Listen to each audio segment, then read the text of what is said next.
Scene terakhir di episode 3 tidak langsung difokuskan di episode 4 ini. Himura dan Alice sedang berada di sebuah restoran. Dia sedang melatih analisisnya dalam melihat penampilan orang lain. Lalu dia terfokus pada satu orang. Orang itu adalah direktur Dojo Jewelry bernama Dojo Shuichi. Namanya cukup terkenal dan kabarnya sedang mencari pasangan ideal. Muncul satu wanita yang masih muda datang ke meja Shuichi. Alice sempat terpana dengan wanita itu karena secara penampilan wanita itu mirip dengan cinta pertamanya. Dan tanpa disangka setelahnya, apa yang mereka lihat justru menjadi sebuah kasus. Esok malamnya, pada Jumat malam, Dojo Shuichi ditemukan tewas di dalam mahakarya buatannya yang disebut kepompong. Di dalamnya seperti tempat air rendam yang mempunyai cairan khusus seakan berendam di dalam serasa seperti di rahim ibu.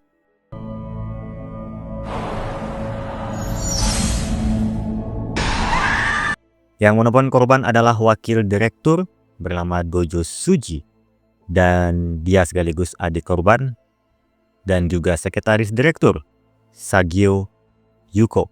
Karena saat pagi korban tidak bisa dihubungi, jadi Suji mengajak Yuko datang ke sini karena korban sempat memberitahu Suji akan tidur di rumah keduanya ini pada minggu ini.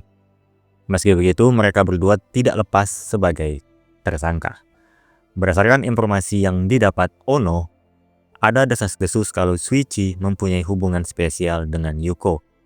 Kebetulan Himura dan Alice melihat korban bersama Yuko di restoran pada kemarin malam, tepatnya Kamis malam.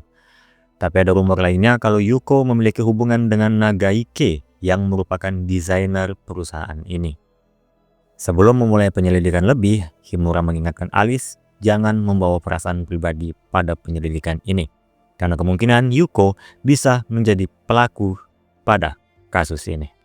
Sekarang melihat TKP korban ditemukan. Himura diberikan foto korban, tampak dia dipukul dengan benda tumpul di kepalanya berulang-ulang.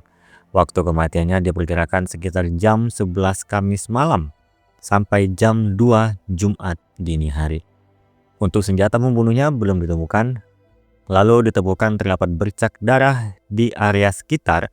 Tampaknya dia dibunuh di area tersebut dan dimasukkan ke dalam kapsul ini. Yang menjadi tanda tanya, kumis korban dicukur. Jika dilihat sebelumnya, dia memakai kumis yang cukup unik. Pelaku pasti memasukkan jasad korban ke dalam kapsul agar membuat waktu ditemukannya lebih lama. Tapi kenapa kumis korban harus dicukur juga? Keanehan juga muncul di keranjang yang hanya ada celana dalamnya saja, tidak ada pakaian ataupun sepatunya. Dan kembali ke ruang tamu, ada satu orang yang dimintai keterangan, yaitu manajer periklanan bernama Yoshizumi Norio, yang tampaknya dia tidak terima dijadikan sebagai tersangka. Kebetulan Alice dan Himura mengenal Yoshizumi karena mereka berteman saat masih kuliah. Untuk sementara, informasi dari Yoshizumi adalah dia dan Shuichi adalah kerabat yang tersisa untuk korban. Yoshizumi menganggap korban dan Shuichi seperti saudaranya sendiri. Esok paginya, Divisi 1 bersama Himura dan Alice mengunjungi kantor Dojo Jewelry untuk menemui desainer perusahaan ini bernama Nagaike. Nagaike sendiri mengaku kalau memang dia menyukai Yuko, tapi dia tidak tahu siapa yang Yuko sukai, dia atau direktur. Nagaike pun disuruh pergi. Sejauh ini sudah 4 orang yang sudah dimintai keterangan. Suji, Yuko, Norio, dan Nagaike. Alibi mereka mengatakan kalau mereka sedang berada di rumah ketika waktu kejadian. Alibi yang tidak kuat membuat semuanya masih berstatus sebagai tersangka. Saat mau keluar, Yuko muncul. Himura membuat situasi di mana Alice bisa dekat dengan Yuko dengan dalih mencari informasi. Dan sekarang hanya ada Alice dan Yuko. Di sini Alice bercerita kalau Yuko mirip dengan cinta pertamanya. Pada saat SMA, Alice mengirim surat cinta untuk pertama kali kepada seorang wanita. Tapi besoknya wanita itu tidak datang ke sekolah. Besok dan besoknya lagi wanita itu tetap tidak masuk. Alice lalu bertanya kepada guru kemana wanita itu. Ternyata dia melakukan percobaan bunuh diri dengan mengiris lengannya sendiri di kamarnya. Tapi untungnya dia masih selamat dan mulai masuk sekolah. Hanya saja Alice tidak pernah menanyakan jawaban dari surat yang dia berikan pada gadis itu, ataupun kenapa dia mencoba untuk bunuh diri. Sampai sekarang Alice masih menyesali kenapa waktu itu dia tidak bertanya, karena sampai sekarang dia tidak pernah bertemu lagi dengan gadis itu.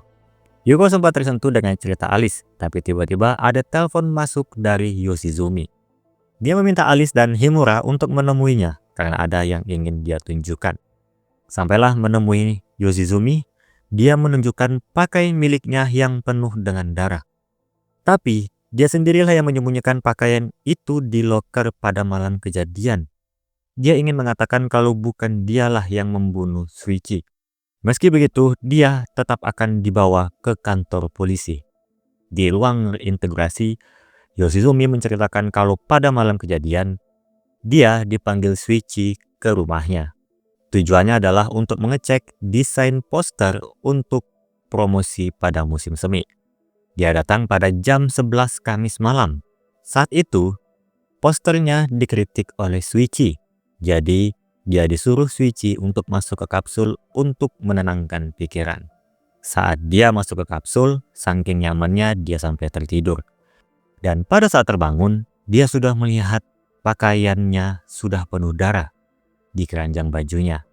Dan dia menemukan Shuichi sudah dalam kondisi tidak bernyawa. Harusnya dia menelpon polisi, tapi jika dipikir baik-baik, dia bisa menjadi pelaku yang membunuh direkturnya sendiri. Pelaku pasti menjebak Yoshizumi sebagai pelakunya. Jadi, Yoshizumi mencuri pakaian milik Shuichi, lalu menaruh Shuichi ke dalam kapsul, dan hanya meninggalkan celana dalam Shuichi saja, menghapus semua jejak kalau dia pernah berada di sini. Tapi pada saat keluar, sepatunya hilang.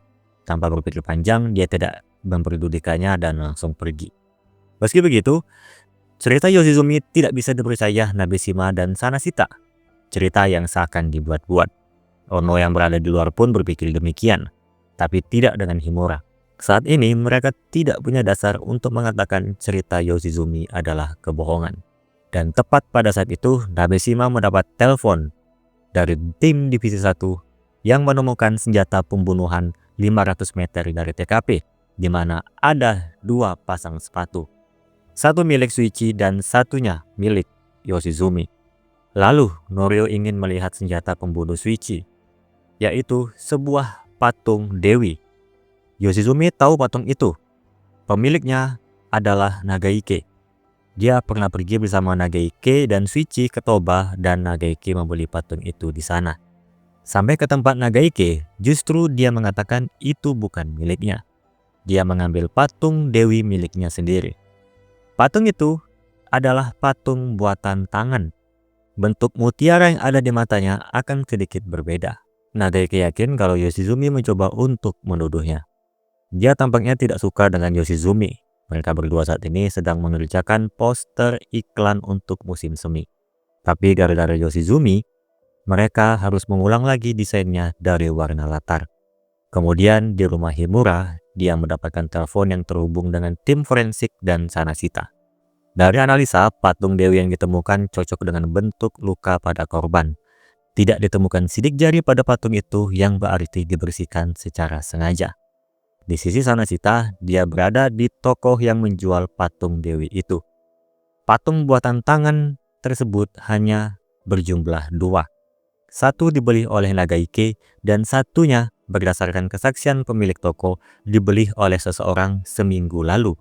Laki-laki dengan topi berujung runcing dan berkacamata hitam. Sanashita menunjukkan semua foto pegawai Dojo Jewelry kepada pemilik toko, tapi dia tidak mengenal satupun. Dan Himura mulai menemukan penyelesaian dari kasus ini.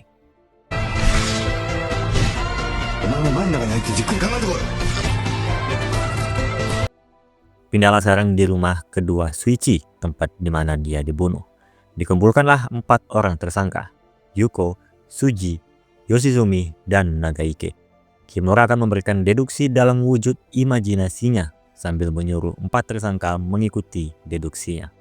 Senjata pembunuhnya adalah patung dewi yang dijual di Toba. Kenapa pelaku menggunakan patung ini sebagai senjatanya? Nagaike disuruh menjawab. Dia merasa senjata itu digunakan untuk membuatnya sebagai pelaku. Pada dasarnya pasti akan begitu menurut Himura. Lalu pertanyaan selanjutnya, siapa yang melakukannya? Yuko disuruh menjawab.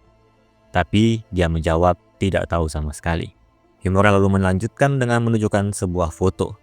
Sebelumnya, Himura pergi ke toko yang menjual patung dewi. Dia menunjukkan foto yang sama. Apakah orang yang difoto itu adalah yang membeli patung dewi selain Nagaike? Di foto itu, orang yang memakai topi berujung runcing berkaca hitam. Pemilik toko menjawab betul. Foto itu adalah Dojo Shuichi sendiri yang berpenampilan seperti itu. Dialah yang membeli patung tersebut. Jadi yang membeli dua patung dewi itu adalah Nagaike dan Shuichi yang sedang menyamar. Kenapa Shuichi harus menyamar? Pertama, Shuichi menyukur kumisnya sendiri untuk membeli patung secara diam-diam. Itu dilakukannya karena dia adalah orang yang terkenal. Dia takut dikenali sebagai direktur dojo jewelry dengan kumis uniknya. Tapi Yoshizumi mengatakan kalau saat malam kejadian, kumis Shuichi masih ada. Himura menjawab dengan mudah. Kumis yang dipakai Shuichi adalah kumis palsu. Jika Shuichi sendiri yang membeli patung itu, kenapa dia bisa terbunuh? Itu karena ada elemen dari hal yang tidak terduga. Yoshizumi bertemu dengan Shuichi pada malam kejadian. Itu sebenarnya adalah pembuktian alibi yang dibuat Shuichi. Tapi untuk Yoshizumi sendiri, dia menyaksikan sesuatu yang tidak terduga dengan tewasnya Shuichi.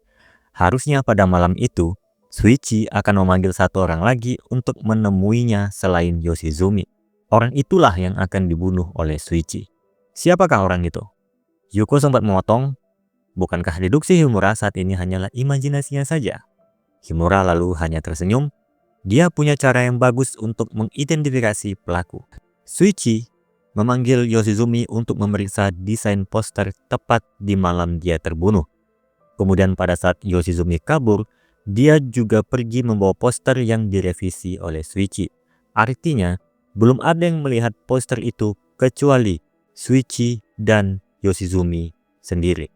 Tapi ada seseorang yang tanpa sadar mengatakan sesuatu yang hanya Shuichi dan Yoshizumi saja yang tahu, yaitu perkataan, kami harus memulainya lagi dari warna latar.